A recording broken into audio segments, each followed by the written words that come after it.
Not political incorrectness to shout cuck at people, right? You're not actually changing anything.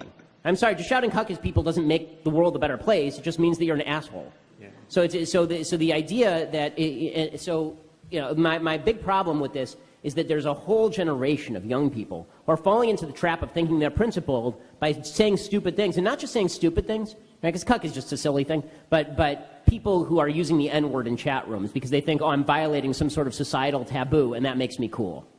Yeah, well, that's not going to be so cool when it turns out your employer can search you, and now you can't get a job. Right? It's not going to be so cool when you fall into this trap of associating with all these folks, and it turns out that it's on your Facebook page. Right? It's all fun and games until you actually have to live in the real society where the left is willing to go after people. Now, I don't think the left should go after people for this sort of stuff, because I would prefer to live in a society where we can all say whatever we want, but I don't think that you saying these things promotes that, because I don't think it's important that we have a society where you say the N-word. I think it is important that you have a society where you can point out that we're not disproportionately sending black people to prison. We're sending black people to prison in precisely the proportions they're committing crimes. I think that's more important than you shouting cuck or the N-word. Right? And this is my big problem with, as you know, I have this long-running debate now with Milo Yiannopoulos. This is my big problem with Milo and his entire movement, is I think that Milo is not conservative. I don't think he knows anything about conservatism. I don't think he cares about the Constitution. He says this openly.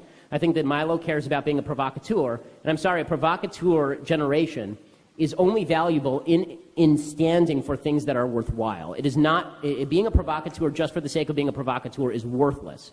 Provoke in the name of something real and decent, and then I'll stand with you. Provoke in the name of just being a provocateur because you're violating taboos and you're a waste of anti-SJW stuff. So a lot of people who are just anti-SJW, anti-social justice warrior, but who aren't believers in racial inequality and racial disparity, who aren't advocates of racism and anti-Semitism, a lot of those people, they fell into the trap of thinking that they are allies with people like Vox Day and Richard Spencer and Jared Taylor. And there have been a couple of figures who have been very prominent in helping to mainstream the alt-right. One of these, unfortunately, is a guy who directed a lot of his sort of alt-right followers at me on Twitter and became very popular, Milo Yiannopoulos. So Milo is very popular. He's very popular because a lot of the stuff that he said on campus, a year ago about feminism, a lot of it is irreverent, and some of it is funny, and all of it is crazy and out of the box, and he says inflammatory things deliberately and all of this, okay? But Milo was very, very instrumental in mainstreaming the alt-right and treating the alt-right as an intellectual movement that ought to be respected and given its fair hearing. This was his shtick, right? His shtick was he was going to pander to the alt-right. He later came out and said, I separate off from the alt-right. They're not me. I have problems with the alt-right. But that didn't stop him from going on national television and talking up the alt-right and saying he just wanted to give them a fair hearing. Here he is on CNBC last year doing exactly this. You've expressed disapproval at Twitter's decision to ban Milo Yiannopoulos' account.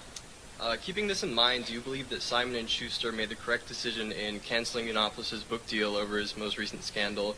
And do you believe that a company should prioritize their shareholders in making a decision to protect their profits, or should they risk their business endeavors to promote free speech for people like Yiannopoulos? Okay, so I don't think that publishers have an obligation to print everybody's book. As somebody who's submitted many book proposals over many years, I don't think the publishers have an obligation to promote anybody's book if they feel they're going to lose money on it. As far as Twitter claims to be, its own sort of claim is that it's sort of a free speech haven, and so it seems to define its central principles wrongly by banning people. And so, and let me say for the record that as anybody who has watched me for the past year knows, I am no fan of Milo's. I have not been a fan of Milo's. I find Milo appalling, and I have for well over a year. I've stayed silent on this latest stuff because, honestly, you don't kick a guy while he's down.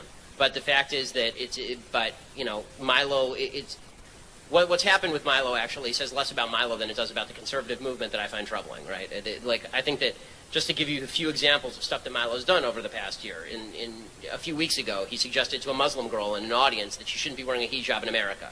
As a guy who wears a funny hat every day of the week, I think that's awful, right? Milo is somebody who said that he called a Jewish journalist from BuzzFeed a thick as, what was it? It was a typical example of a sort of thick as pig shit media Jew.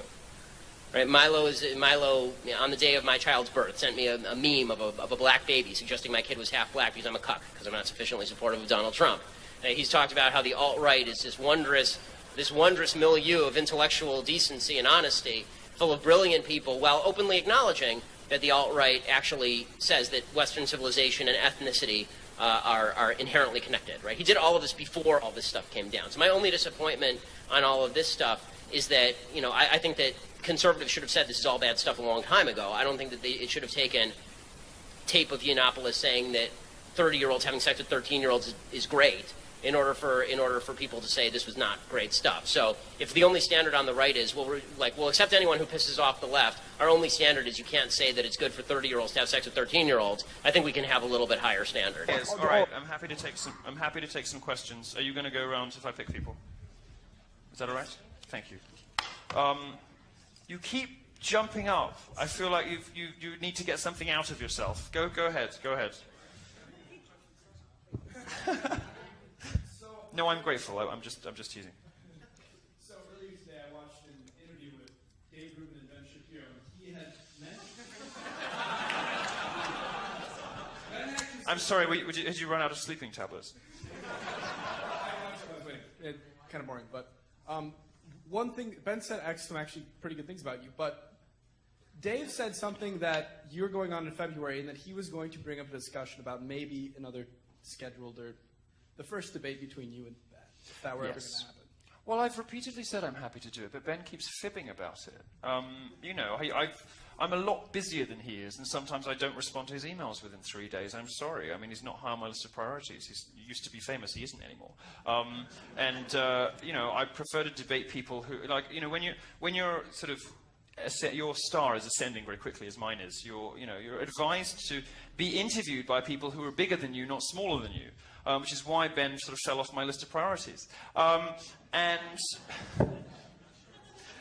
I continue to hold out that offer to him if he wants to take it, but he started fibbing on his radio show saying I was a coward because I didn't respond to him for a week. Well, get over yourself, you know?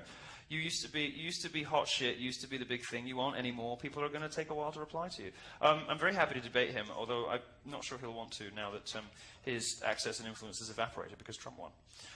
He didn't imagine for a second that Donald Trump would win, and now he has. You know, Ben's fucked for 8 years. Think about that lately. So, the answer is no, I won't be debating Milo. The reason I won't be debating Milo is because he's a coward. And the reason he's a coward is because 3 weeks ago, first of all, somebody, I think it was Dave Rubin, plus Steven Crowder, they both offered to host a debate between me and Milo on the alt-right and Donald Trump.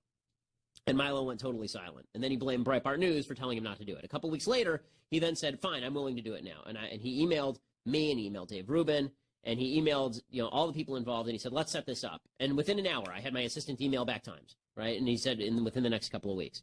No response. Nothing. Right? He says, I'll get back to you. No response. For a week. For 2 weeks. For 3 weeks, right?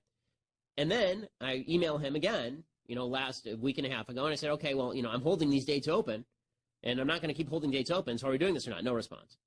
No response because he's chicken. Because he's chicken poop. Because he is a coward. He's a coward, he's an intellectual coward. It's very easy to go on campus and fight against Trigglypuff social justice warriors with an IQ of 7. It's really not difficult. And it's also really not difficult to lie to college students about what is good and true because they haven't studied the issues. It's also not difficult to gain attention by doing silly stunts. And they're fun. I watch them. They're fun.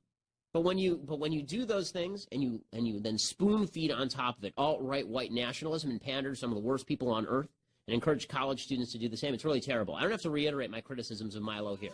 Suffice this to say, he's intellectually shallow. The offer's off the table. I don't waste my time holding dates open for my intellectual inferiors who are too cowardly to debate me. To initiate conversations, then blame me for backing out of the debate that they back out of because